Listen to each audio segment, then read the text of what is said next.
Hey guys, today's topic of the video is going to be about an important topic which is made on one of your requests, which is the Conquest of Happiness, written by it's an essay written by Bertrand Russell.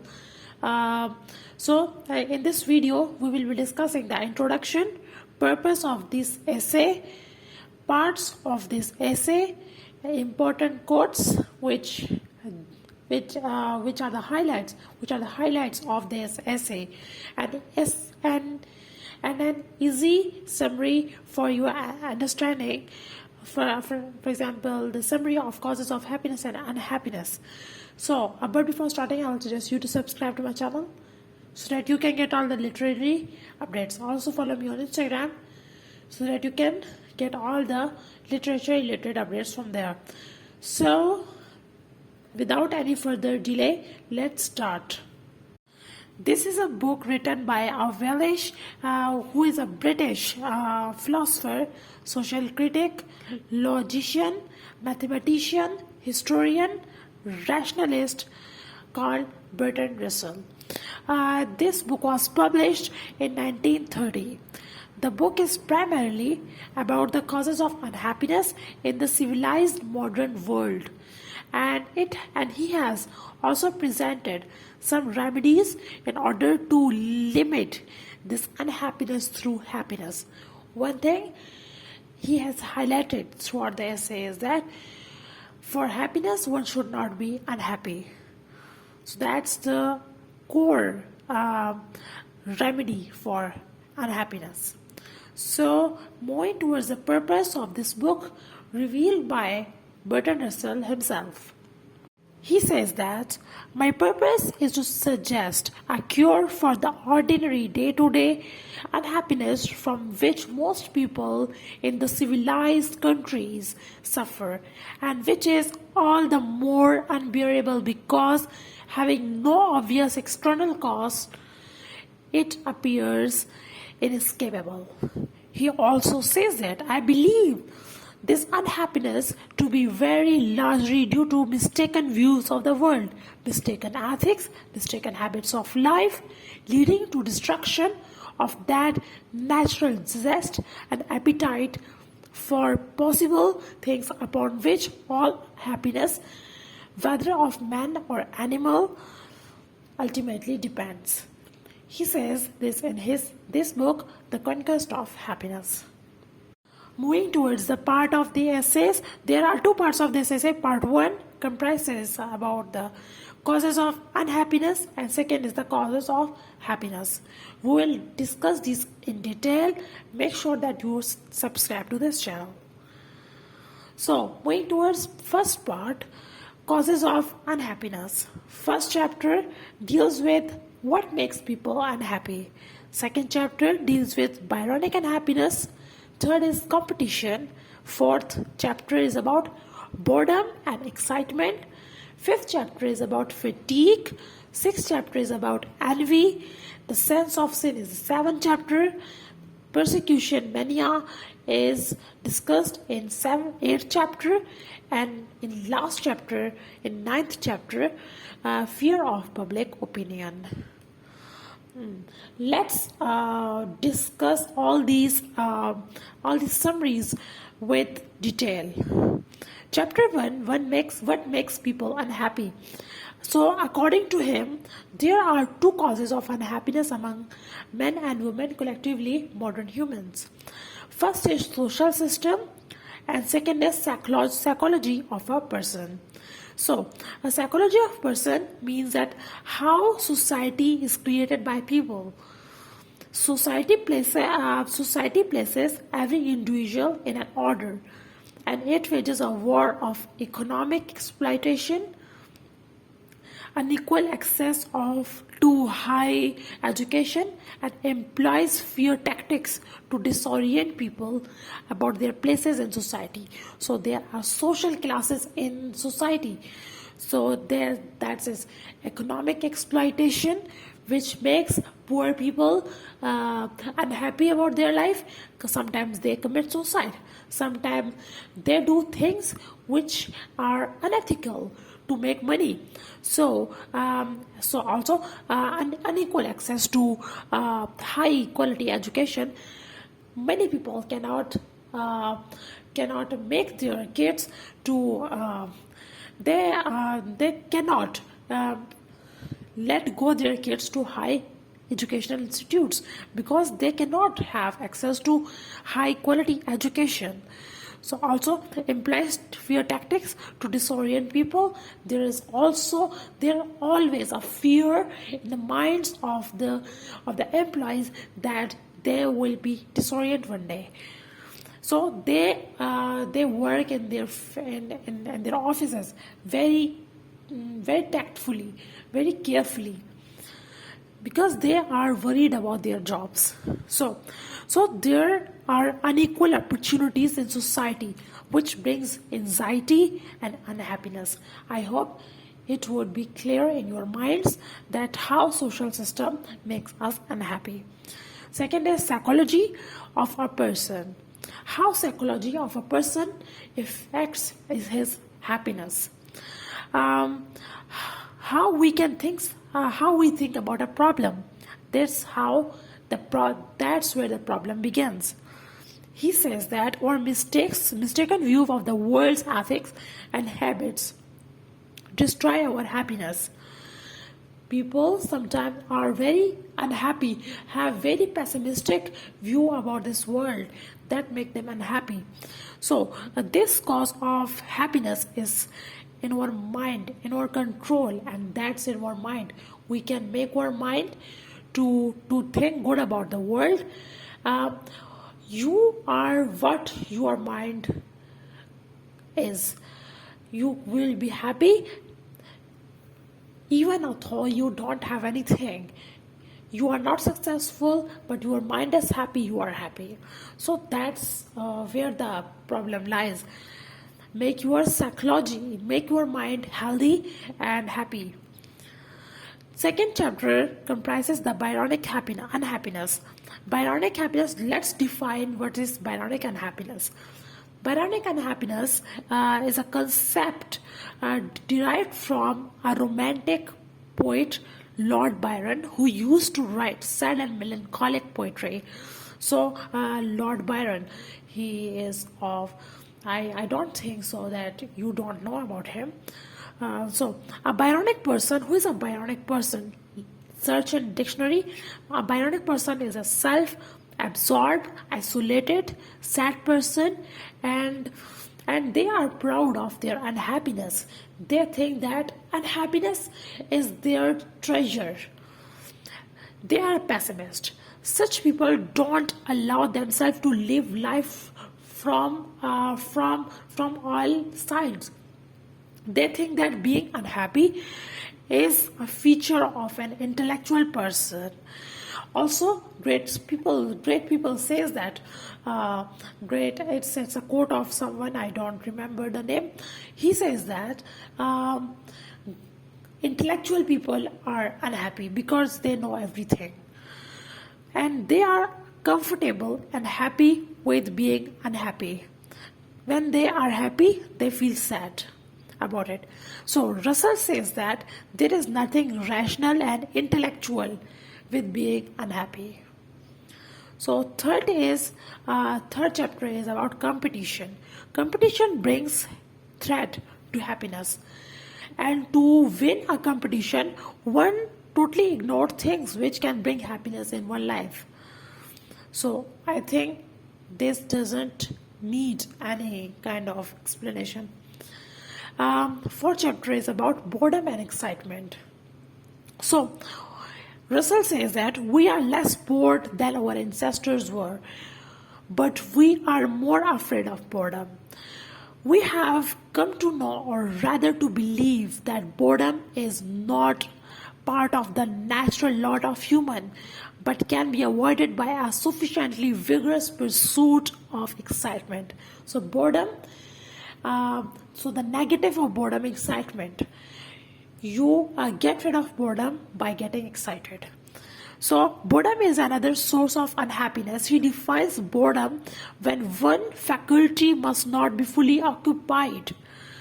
Let's discuss these. One faculty must not be fully occupied. He says as boredom and monotony. Like monotony, living in a constantly living in a one phase that make you monotonous and bore. He says that boredom and monotony is a humanly and natural emotion, and when our environment no longer excites us, we get bored, and opposite to boredom and excitement. So, and we can avoid boredom by excitement in life, and too much excitement is exhausting.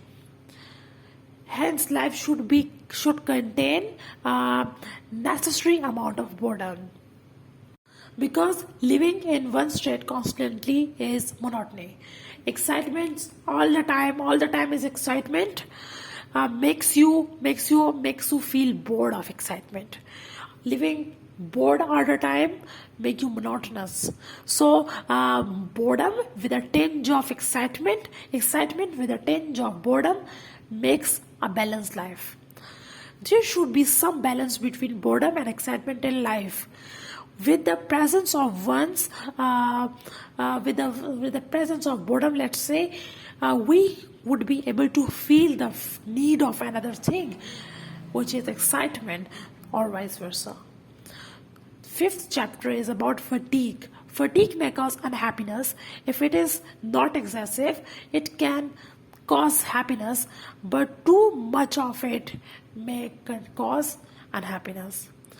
In modern times, people are facing more fatigue due to industrialization, noise, working hours, hectic routine of work and job, and job fear are causing fatigue.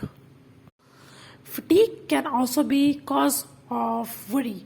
Worry is a kind of fear, and if we get rid of fear, which bring anxiety, or worry will be gone and we will be happy.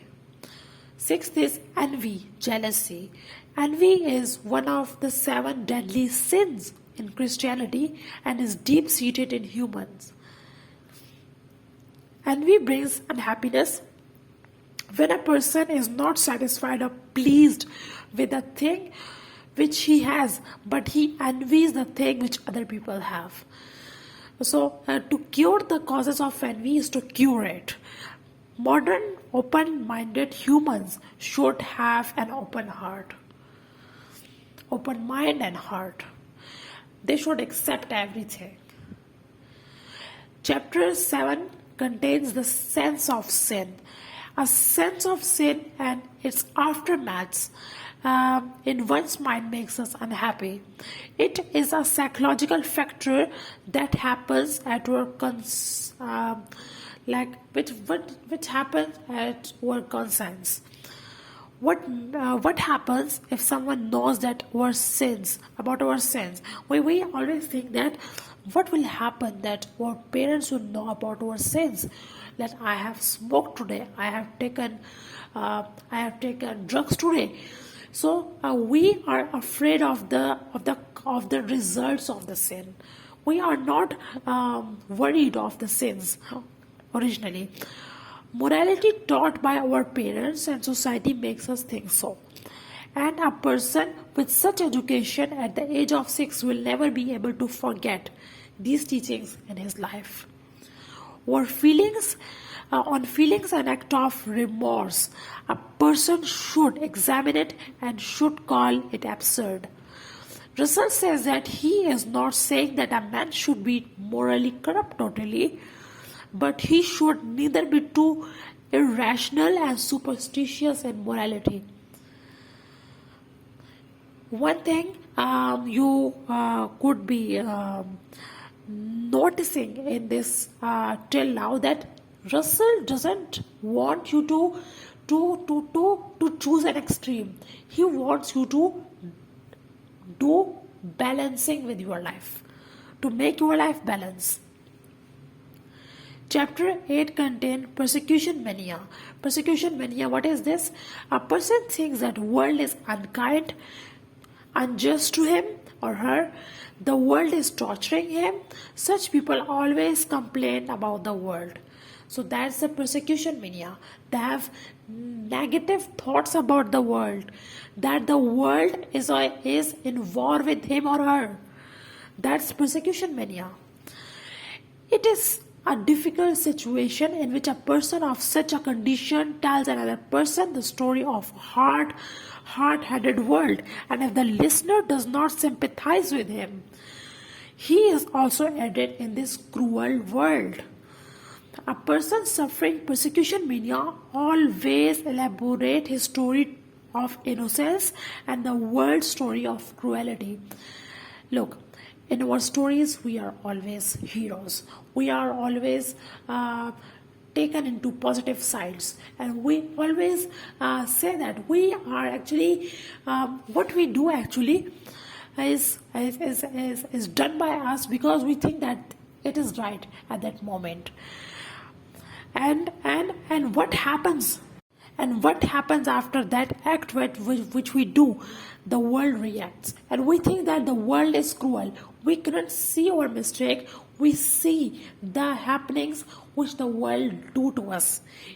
Even though they do not do anything with us, they do not sympathize with us, we think that they are cruel. So such a person always tell the stories of people who showed no gratitude to him. How to be happy in such a case? So how should a person be happy in such a case, in persecution mania? First, do good to people and never expect their gratitude. Never hope. Stop thinking about hope. Don't hope. When you stop hoping, things will come to you. Because expectations is the root of unhappiness. Never overemphasize your innocence or excellence. We are all gray people. No one is black and white. We are all gray. We do good things, we do bad things. So, and third is, never think that people are interested in yourself. Everyone interested in themselves. Even you yourself are interested in yourself. So stop thinking that people would be interested in you. Chapter 9, and this is the last chapter of this unhappiness. Fear of public opinion. What the people would say about us, what the world say. Fear of public opinion, which is another reason for unhappiness. People often try to give their opinion on things which are not their cup of tea. They just judge. And one should respect public opinion to avoid any kind of dispute, but should not bother their opinions all the time. There should be a balance. You should not, you must not, and you would not, and you could not be at war with the society every time. You need a mental peace also. So you should respect sometimes their thoughts, their judgments, but also they should care about you. Like, I'm not saying that they should care about you. You should not bother their opinions in your personal life. I hope you are getting the point. A person stop doing something great because of public opinion. A person started a shop like it's a strange kind of shop which is not seen in a place before, and people are laughing at him or her. That what are you doing? It's a complete failure, like this, and he closes the shop. Another person opens the shop of that kind, and people are laughing at him or her, and he is not bothering people's opinions, and he becomes successful. And after her success, people come to him or her and asking how you did that. So So you will stop doing something great because of public opinion. It kills your freedom and liberty, which is associated with your happiness. Be strong and tolerate their opinion, the public opinion, and never let down yourself with their words. Be courageous. This makes you a courageous person, a person of courage. So it makes you standing with the opinion of the world, hard times. So you can live the hard times. So second part is causes of happiness. So it's a small part. So first is zest, affection, family, work, personal interest, effort, and resignation, and the happiness. So Russell claims that apart all these causes of unhappiness, happiness still exists. Despite the world being full of competition, happiness always exists. We can live happily if we put in effort for it. You should do effort for everything. The world is full of effort. You cannot even drink water without effort. So leave the thought that world with you will conquer the world. You will do anything in the world without effort. Even you have to do effort for your own happiness too. And there are things which cause happiness. These are zest, which is important as food for life. Zest is important for human nature upon which happiness depends. We will face boredom if there is no zest in life. Zest equal to excitement. To take interest in unpleasant thing if you want to keep zest alive in your life. So take interest in more things, more than one thing at a time. If one thing fails, another things would replace it. Affection. Second is affection. Lack of zest would also come from the lack of affection, which is love. Received affection brings a sense of security. Those who feel secure in life are more happier than the insecure ones. A sense of not being loved upon unhappiness brings up unhappiness, which can also be caused by parental love. It is also said that Bertrand Russell has a troubled childhood. His parents, he didn't take his parents' love, so that's the reason he has mentioned the affection column in his book. Third is family. In modern time, the structure of family is destroyed. Family and its love is also a cause of happiness, but it is broken. The family is broken. That's why we are unhappy. Females become unhappy if they are financially dependent upon their men. So that's why they earn for themselves. Parental love for children is unconditional, and a sound society comes into being with a sound family. Fourth is work makes us productive as well as happy.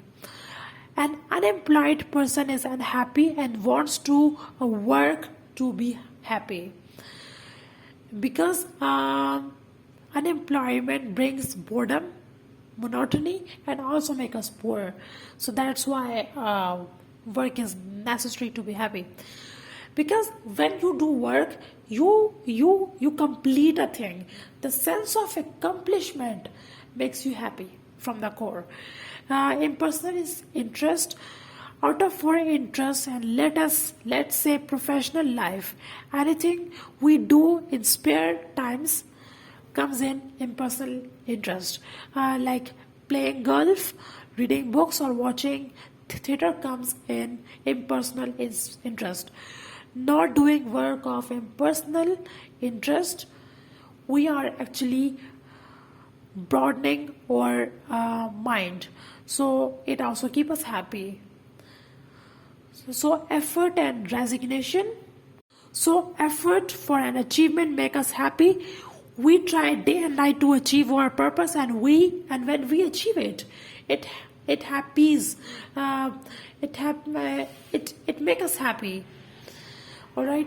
Whereas when some purpose is beyond a person's effort and force, they must leave it and move. Otherwise, fatigue or despair will cause unhappiness for them, and that's resignation, a thing which is out of your reach. Leave it. It's resignation, and do something else. And the last is happiness. It's the summary, it's the brief thing, it's the brief heading about all the topics. So happiness depends upon two things: our self-effort and psyche and external circumstances. We are capable of attaining our happiness, and a happy person has all these things which are discussed above in this video. And if they are still unhappy, then possibly it would some of his or her mental problems. He should seek a psychiatrist or a doctor. So I hope that's enough, and thanks for watching. I hope you will like